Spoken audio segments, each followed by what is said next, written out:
Merhaba arkadaşlar, ben Utku, kanalıma hoş geldiniz. Bugün sizlerle birlikte Apple'ın orijinal olan Lightning to USB cable'ın kutu açılışını yapacağız. Bu 2 metrelik bir USB kablosu.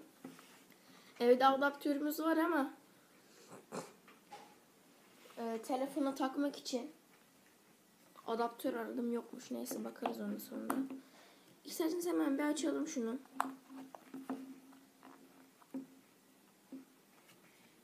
Çok zor ya. Oğlum.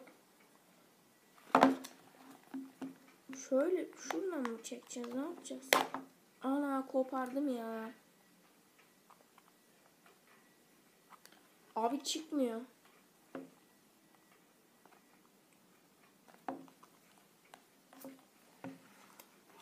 Ne zormuş bunun açılışı ya. Abi bantladıysanız tabii açılmaz. Apple ya. Ayıp etmişsiniz. Oğlum.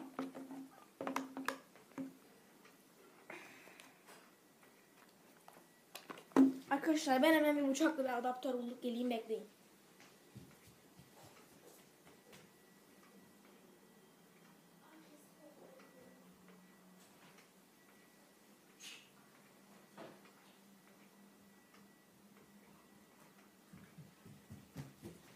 Geldim arkadaşlar, çok özür dilerim.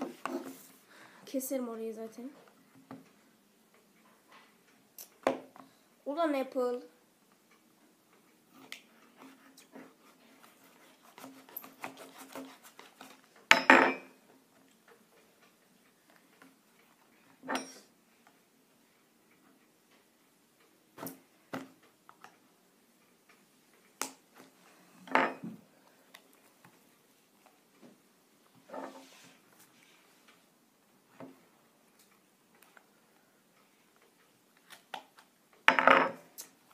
Oğlum ya, güzelim Apple kutusunu bütün her tarafını cortlattık.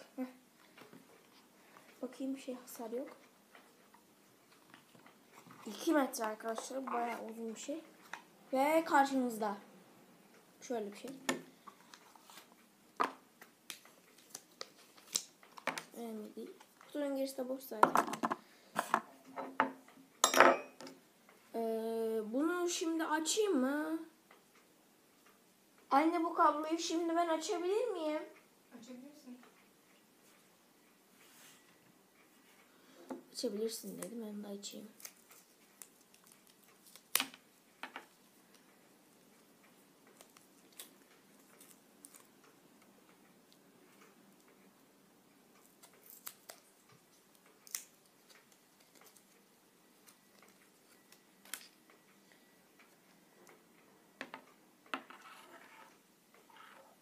Yepyeni bir kablo.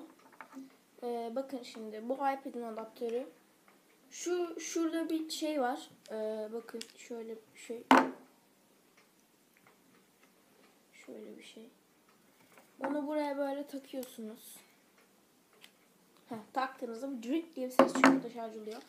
Neyse arkadaşlar, bu kutu açılışı videosunu da böylelikle bitirelim. Herkesin bayramı kutlu olsun diyorum. Gerçi geçti bayram ya, neyse. Kanalıma abone olmayı, videoyu beğenmeyi ve yorumlara güzel şeyler yazmayı unutmayın. Hoşça kalın. Bay bay.